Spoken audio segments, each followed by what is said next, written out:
आदित्य और शिखा को नया फ्लैट बेहद ही सस्ते और अच्छे दामों पर मिल गया था। आसपास का इलाका भी खूबसूरत था, लिहाजा किसी तरह की कोई परेशानी का सवाल ही नहीं था।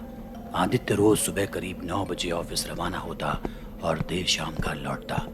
शिखा भी पूरे दिन घर के काम में मसरूफ रहती, मगर एक रात के किस्से ने सब कुछ हमेशा हमेशा के लिए बदल दिया।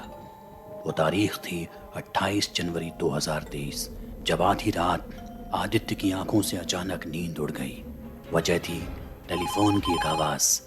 कमरे के किसी कोने से टेलीफोन की एक अजीब चुभन भरी आवाज़ उसके कानों को झकझोर रही थी।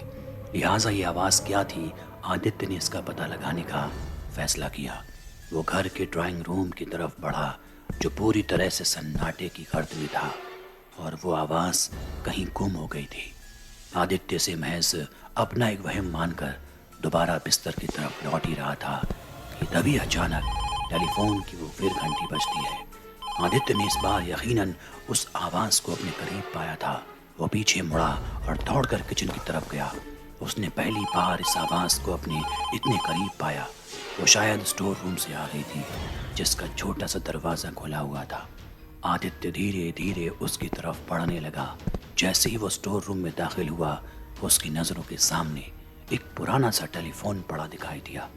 गुप्त अंधेरे में उसने उस टेलीफोन के डिस्प्ले को करीब से देखा, जिस पर एक नंबर था 20222023। आदित्य ना तो उस नंबर को पहचानता था और ना ही इस टेलीफोन को उसने कभी अपने घर में देखा था, मगर फिर भी उसने टेलीफोन के रिसीवर को उठाया और आवाज़ लगाई, हेलो हेलो, कौन है? हेलो। मगर सामने बस सन्नाटा था। आदित्य ने चिढ़कर फ़ोन काट दिया, मगर एक बार और टेलीफोन की घंटी बजी। उसने फिर कॉल उठाया, मगर फिर वही सन्नाटा। एक दो बार और यही हरकत हुई। इस पर गुस्से में आकर आदित्य ने फ़ोन का वायर ही काट दिया, मगर फिर अचानक फ़ोन बजा। आदित्य देख हैरान था, आखिर ये कैसे हो सकता है। उसने अपने कांपते हुए हाथों से फ़ोन उठाया और इस बार एक बूढ़ी आवाज़ टेलीफोन को पार करते हुए आदित्य के कानों को छुई।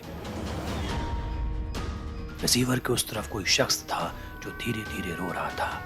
यहाँ आदित्य भी बार बार उससे बात करने की कोशिश में था, मगर वो बस रोता जा रहा था। आदित्य कुछ और समझ पाता इससे पहले ही वो फ़ोन कट गया। कुछ देर और रुककर आदित्य ने फ़ोन का इंतज़ार किया, मगर कुछ नहीं हुआ और वो अपने बिस्तर पर जाकर लेट गया। अगली सुबह उसने शिखा को कुछ नहीं बताया और चुपचाप ऑफिस के लिए रवाना हो गया, इससे बेखबर कि अगली रात भी उसका इंतज़ार कर रही थी। रात हुई, दोनों ने खाना खाया और सोने चले गए। आधी रात आदित्य की आंख खुली, घंटी सुनाई दी और उस टेलीफोन की तरफ बढ़ गया। रिसीवर उठाया, उस बूढ़े की रोती हुई आवाज़ सुनी और फिर सो गया। अब ये रोज़ का सिलसिला हो गया था। धीरे धीरे आदित्य की तबीयत बिगड़ने लगी थी। शिखा भी ये महसूस कर रही थी। उसके लाख पूछने पर भी आदित्य उसे कुछ नहीं बता रहा था।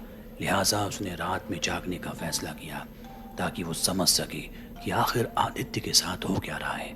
तारीख थी 2 फरवरी 2023। शिखा पूरी रात बस आंख मूंदे आदित्य के उठने का इंतज़ार करती रही। ठीक 2 बजे वो उठा और उस स्टोर रूम की तरफ बढ़ गया।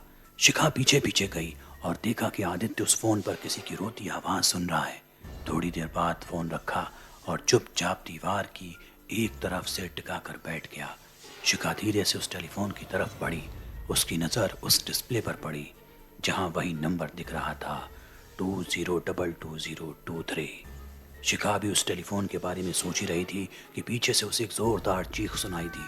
ये चीख आदित्य की थी, जो उसे देखकर अजीब तरह से घुर्रा रहा था। शिखा फौरन भागी और अपने आप को आदित्य से बचाने के लिए घर के बाहर का दरवाज़ा खोलने लगी। तभी आदित्य कमरे की दीवारों पर रेंगने लगा। शिखा डर गई और जोर जोर से दरवाजे को पीटने लगी और दरवाज़ा खोलने की मशक्कत करने लगी। तभी आस पड़ोस के लोग बाहर इकट्ठा हो गए।